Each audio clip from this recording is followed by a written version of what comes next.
berdirinya pondok pesantren Kauman ini? Ya, saya beli rumah ini tahun 2001. Kemudian tahun 2003 saya pindah ke sini, saya tempati. Rumah saya asli dari Pondok Al-Hidayat yang berada di seberang sana. Tetapi saya mulai menerima santri itu tahun 2005. Kenapa demikian? Karena terlalu banyaknya santri atau wali santri atau alumni Al-Hidayat yang minta ke saya supaya menerima anaknya mulai tahun 2003 sampai 2005. Maka terpaksa 2005 saya terima. Itulah awal mula ada pesantren di sini. Nah, mulai tahun 2005 begitu saya menerima santri, dalam waktu 1 tahun sudah 60 santri. Belum punya kamar, belum punya nama, karena nggak sempat berpikir tentang nama, juga nggak sempat berpikir tentang kamar. Jadi mereka di mana? Mereka di rumah, laki-laki, perempuan, semua di rumah. Kamar berseberangan, sehingga keluar dari kamar ya ketemu, keluar dari dapur ya ketemu, keluar dari toilet ya ketemu. Mau nggak mau akhirnya saya buatkan kamar. Nah, karena dana terbatas, uang nggak ada, ya saya beli yang knockdown, yaitu dalam bentuk lumbung padi. 5 juta, 5.500.000, 2 juta, dan seterusnya. Terus satu kamar, sehingga jadilah kamar-kamar yang seperti sekarang ini, yaitu model knockdown atau lumbung padi dari desa. Jadi itu bukan keunik-unikan, bukan, tapi karena memang nggak punya duit. Itu mulai tahun 2005. Demikian pula dengan nama pondok. Mulai tahun 2005 sampai 2006, beredar di masyarakat nama macam-macam. Ada yang menyebut nama Pondok Kauman, ada yang menyebut nama Pondok Karangturi, Pondok Pecinan, karena ini di lingkungan Pecinan. Perlu diketahui, sekampung sini, se-RW, itu Jawanya itu hanya 4. Itu pun saya, yang katanya orang itu orang-orang Jawa gitu nyebutnya, saya pun bukan Jawa murni. Karena wareng saya, Bapak, Mbah Buyut, Canggah wareng. Wareng saya itu, istrinya itu Cina. Marganya Ui. Saya juga ada Arabnya. Lanang terus menurut Arab. Yono Cinone, ya ada Jawanya. Sehingga mau disebut apa saja saya bisa. Nah, itulah yang terjadi tahun 2006. Yang terkenal malah nama Kauman. Nah, maka akhirnya ya gak angel-angel, pesen stempel 10.000 jadi pondok udah. Pondok Kauman gitu ya? Iya, Pondok Kauman. Saat ini Pondok Kauman membina santri berapa, Gus? Yang menetap ada 413 saat ini ya, 413 itu di luar anak-anak yang puasanan atau Ramadanan. Karena kalau bulan Ramadan seperti ini, anak-anak banyak yang datang hanya untuk Ramadan saja. 413 itu yang mukim. Sementara kalau total semua dengan yang tidak mukim ada kalau 1000-an. Kita tidak bisa menghitung secara pasti. Ya. Tapi dengan berdampingan dengan di kampung Pecinan ini tidak ada masalah selama ini, diterima di masyarakat. Oh, saya merasakan malah nikmat banget itu bersama-sama dengan mereka. Karena kita punya konsep wadarihim madum tafi ardihim, wadarihim wa ardihim madum tafi ardihim. Wadarihim madum tafi ardihim. Ketika Anda masuk ke dalam rumah, maka buatlah senang orang yang punya rumah. Asihilah mereka. Artinya ketika Anda datang ke sini, ada orang datang ke sini, kemudian menyatakan, wah rumah sini kok menyenangkan, bla bla bla bla bla. Ya wedang tak toke, kopi tak toke, jajan tak toke, karena menyenangkan saya.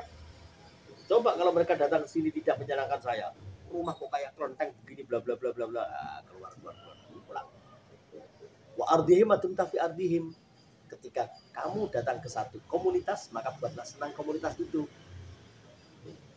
Demikian pula ketika saya datang ke sini, pos kamling yang dulunya jelek itu, saya rombak itu pos kamling itu menjadi pos kamling yang bernuansa etnik Cina, etnis Tiongkoan. Ya kayak model kelenteng-kelenteng gitulah. Tapi bukan model kelenteng, ya rumah-rumah Cina ya seperti itu. Gitu. Terus untuk bulan puasa ini kegiatan santri sendiri apa aja? Seperti hari-hari biasa, cuman kalau puasanya lebih padat. Karena ini bulan barokah, bulan berkah, bulan yang ditunggu-tunggu.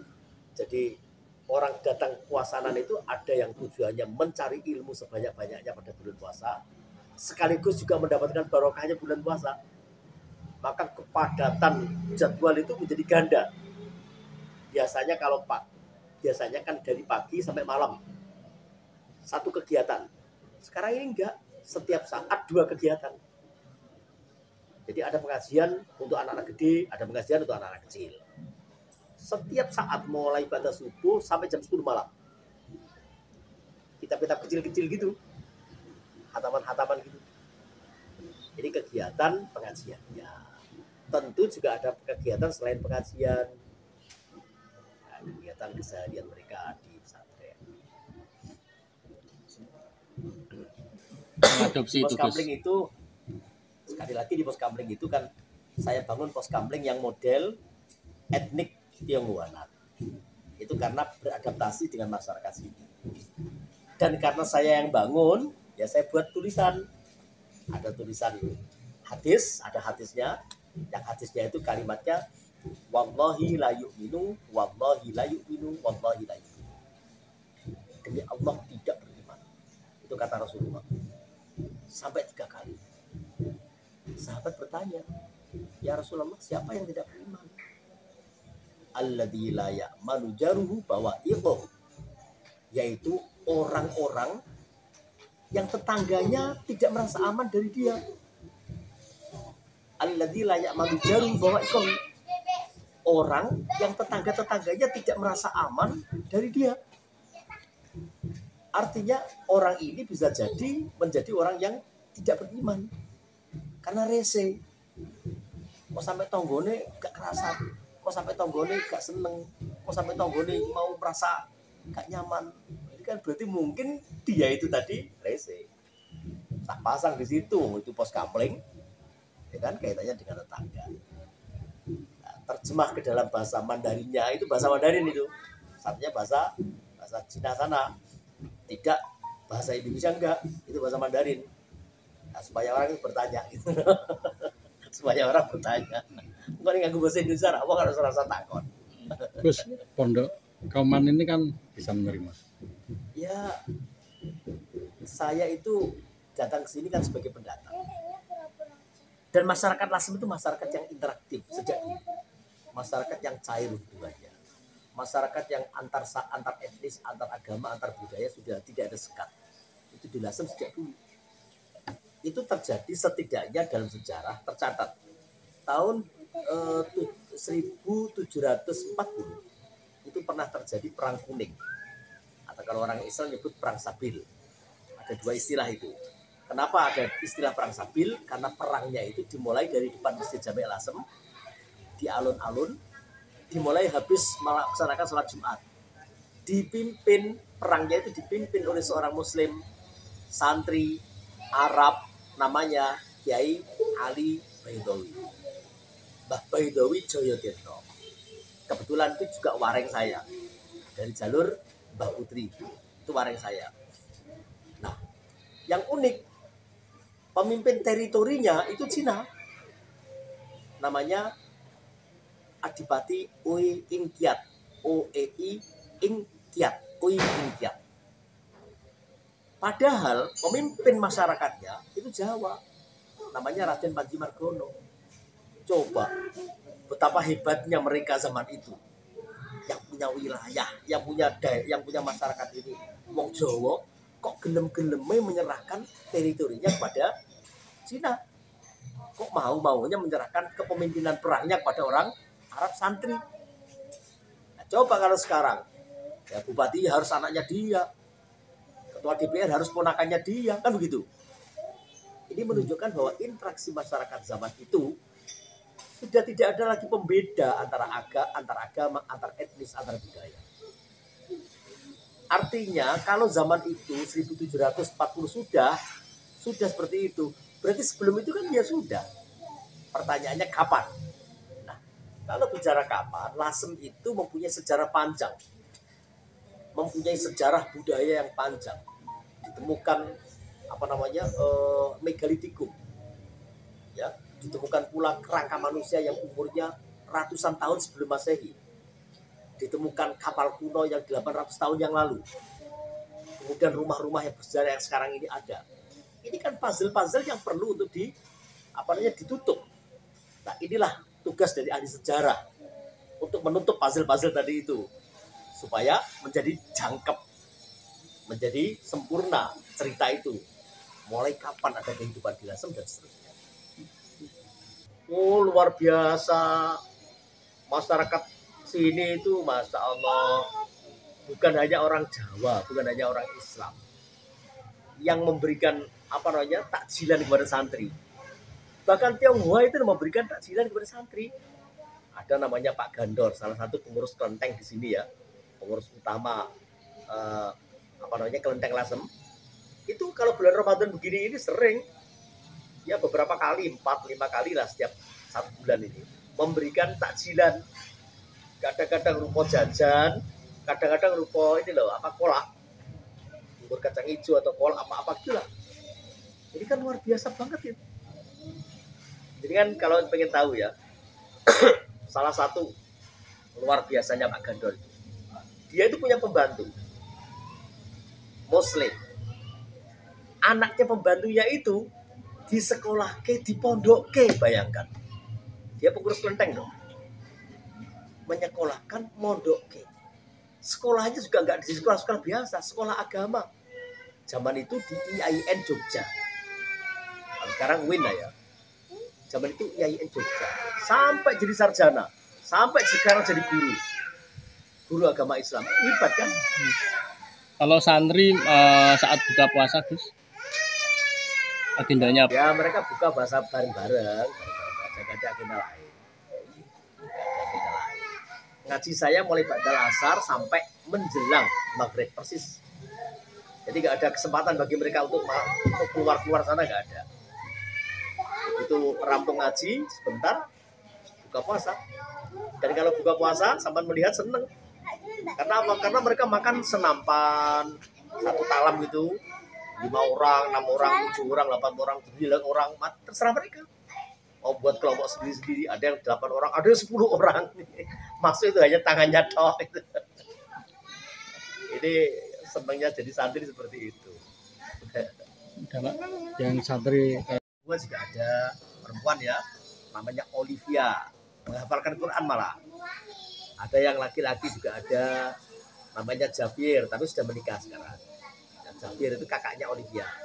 Bahkan Javier itu malah mengajar bahasa Arab di sini. Dia santri, sudah senior, udah ngajar bahasa Arab. Unik lah. Ini saya butuhkan sekarang ini justru orang ngomong Arab akan mulang bahasa Cina.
tanggapan dari warga Tionghoa mengenai Ramadan itu apa Pak?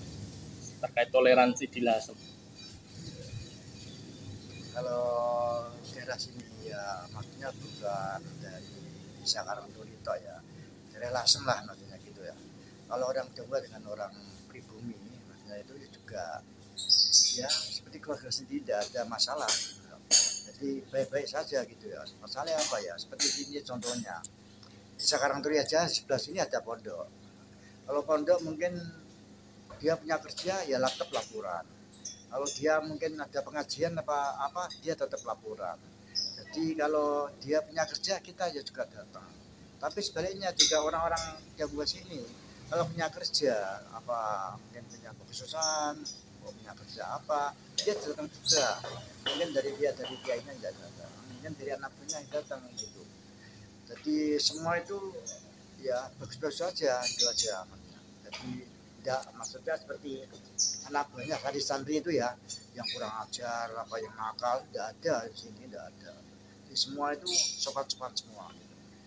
Pak. Ada Di memberi takjil ada. maksudnya gini ya. Seperti gini aja kalau kita habis bulan puasa kan kita Idul Fitri ya. Kita dari Baudu juga datang ke situ semua. Ada beberapa orang. Jadi orang dari mungkin dari Katolik, ya ada Romo, ya ada mungkin dari Biksu, ada Buddha. Yang ngasih takjil itu kan kalau Iya. Santoso, Gandon. Ada semua. Beberapa orang ngasih takjil. Ada semua. Jadi kita itu ya juga artinya itu ya dikatakan antar hubungan dengan orang-orang Tionghoa sini bagus semua sini tuh, daerah sini. Ya kita menghormati, jadi kita sama-sama. Jadi tidak ada perbedaan antara orang Tionghoa dengan orang pribumi, sama. Itu juga menghormati kita juga menghormati dia, gitu loh macam gitu. Orang-orang ini loh ya, dia mau mungkin dari Ramadan puasa ya, kita hormati gitu. Ya. Gitu. Seperti kita ya orang Jawa ada yang mungkin yang agamanya mungkin Kristen, ada yang Natal, kita itu yang menghormati gitu, sama.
mulai dari tahun 2008. Bagaimana Mas suasana belajar di pondok? Alhamdulillah suasana belajar di pondok Kauman ini ya, pondok Kauman ini yang menyenangkan. Di samping kita belajar bersama dengan orang-orang yang ada di pondok, kita juga bisa kumpul dengan orang-orang di sekitar kita, baik itu orang Muslim atau orang non Muslim yang berlainan dengan kita. Itu biasa kita. Berarti kerukunan antar umat beragamanya terlihat jelas juga di sini, Pak. Memang masalah kerukunan di sini sangat kita jaga. Ini sangat kita jaga, saling menghormati, tidak saling menyakiti. Kalau asalnya mana? Saya asalnya Gerobokan, Purwodadi. Ya. Artinya, Kalau ada kegiatan di pondok pesantren untuk lingkungan seperti apa? kalau kegiatan di pesantren, kadang-kadang kita juga mengikutkan tetangga-tetangga sebelah, melibatkan tetangga sebelah. Kayak depan rumah ini kadang kita undang untuk ikut kegiatan tersebut. Contohnya seperti apa, Mas? Kayak apa? Haul kemarin itu ada acara besar tuh. Haul itu juga kita undang mereka. Asal dari sini ada acara apa? Berseroan besi bersama gitu, besi-besi itu juga kita ikutkan.